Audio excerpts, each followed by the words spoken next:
Murdaugh murders, guilty verdict for prominent C figure. In a stunning conclusion, Alex Murdaugh, scion of a powerful South Carolina legal dynasty, has been found guilty of the murders of his wife and son. The jury's swift verdict came after a 6-week trial. Murdaugh's defense claimed a flawed investigation, citing the absence of crucial evidence. The prosecution countered with compelling evidence that placed him near the crime scene. This case has exposed the dark side of a once influential family and led to a slew of financial misconduct charges. The trial and family's downfall have captivated the nation's attention. Alex Murdaugh, a 54-year-old member of a prominent legal dynasty in South Carolina, has been found guilty of the murders of his wife and younger son. The jury in the United States reached this verdict in under 3 hours after 6 weeks of testimony and evidence. In response to the verdict, Murdaugh's defense team swiftly moved to request a mistrial, but Judge Clifton Newman rejected the appeal, stating the evidence of guilt is overwhelming. The highly anticipated verdict concludes a lengthy trial, during which prosecutors aim to connect the former lawyer to the shooting deaths of his wife, 52-year-old Maggie Murdaugh, and his 22-year-old son, Paul Murdaugh. As a result, Alex Murdaugh now faces a potential sentence of 30 years to life in prison. During the closing arguments, Murdaugh's defense team, led by lawyer Jim Griffin, highlighted what they perceived as serious flaws in the murder investigation. Griffin argued that investigators and prosecutors prematurely focused on Murdaugh as a suspect without collecting sufficient evidence or considering alternative theories. The defense alleged that crucial evidence, such as fingerprints and blood samples, had not been properly collected, and important materials like the victim's clothing and the fabric sheet used to cover the bodies, which might have contained DNA pointing to other suspects, were discarded. Griffin also emphasized the absence of DNA evidence linking Murdaugh to a crime scene, and the murder weapons were never recovered. The prosecution countered by asserting that the jury did not need to solve every mystery in the case to find Murdaugh guilty. Lawyer John Meters argued that they couldn't answer every question, and the law didn't require them to do so. He also criticized the defense's strategy of questioning the law enforcement investigation and implied that Murdaugh's inconsistent testimony was obstructing justice. The double murder of Maggie and Paul Murdaugh occurred on June 7, 2021, when they were found shot to death outside the dog kennels on their rural property in Colleton County, South Carolina.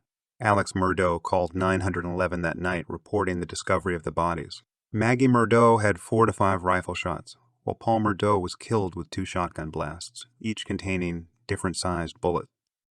Throughout the trial, Alex Murdaugh consistently denied any involvement in the murders, claiming that he was visiting his ailing mother, who had dementia, at the time of the deaths. Initially, he also asserted that he was nowhere near the dog kennels before his 911 call.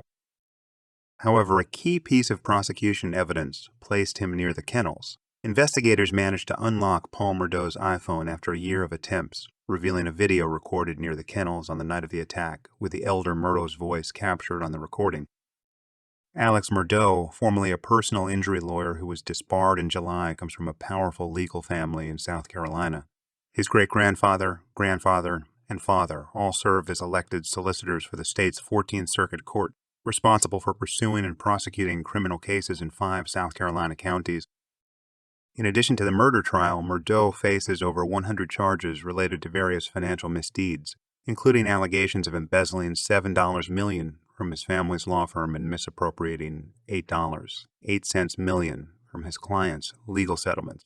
He also struggled with opioid addiction and was arrested outside a Florida rehabilitation facility in October 2021.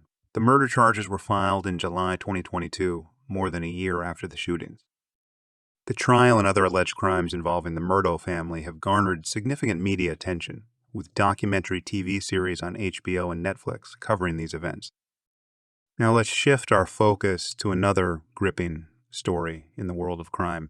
A San Antonio jury has reached a verdict finding Air Force Major Andre McDonald guilty of manslaughter, but not of murder in a highly publicized case. This decision comes after a dramatic trial where the defendant admitted to killing his wife and Doreen McDonald.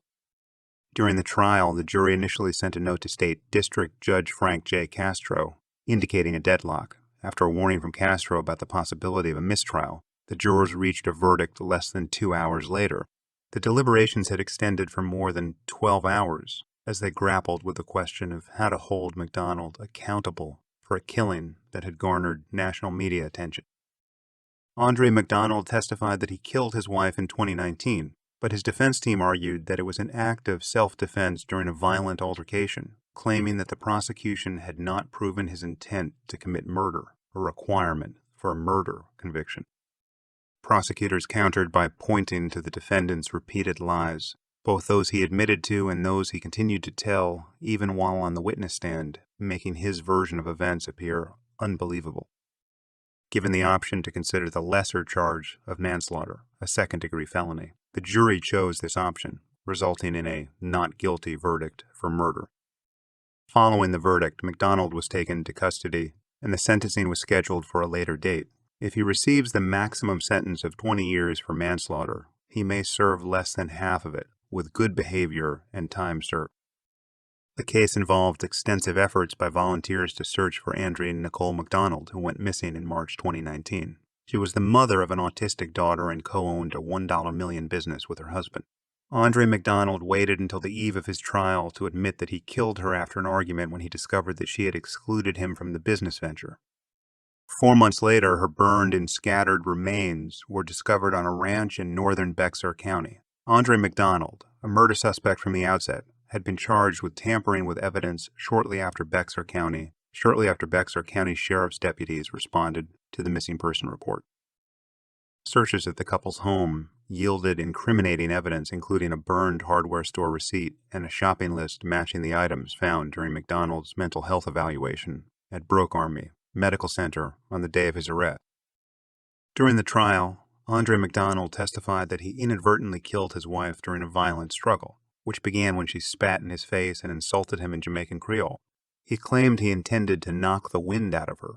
When he heard their 7-year-old daughter approaching, he took her upstairs, put her to bed, and returned to find Andre McDonald dead. Prosecutors argued that McDonald lacked remorse and failed to call for an ambulance. They highlighted his silence about her whereabouts and his actions that night, emphasizing his lies. The jury's questions about legal definitions hinted at their struggles, including whether inaction and failing to call 911 constituted acts clearly dangerous to human life. After a note indicated a deadlock, the judge warned the jurors of the possibility of a mistrial, urging the minority jurors to reconsider their position. Andre McDonald's defense team announced their intention to apply for supervised release, given his lack of a criminal record, and the judge mentioned the possibility of an additional charge of abuse of a corpse based on McDonald's testimony about striking his wife's body with a hammer and setting it on fire. District Attorney Joe D. Gonzalez expressed surprise at the verdict, as the prosecution had put on a strong case. Sheriff Javier Salazar acknowledged the emotional weight of the outcome and thanked all those who had volunteered in the search for Andre McDonald. Following the verdict, Andre McDonald has begun the appeals process to challenge his conviction and sentencing in both the manslaughter and tampering with evidence cases, with his attorney citing issues related to evidence suppression, the use of a deadly weapon, and more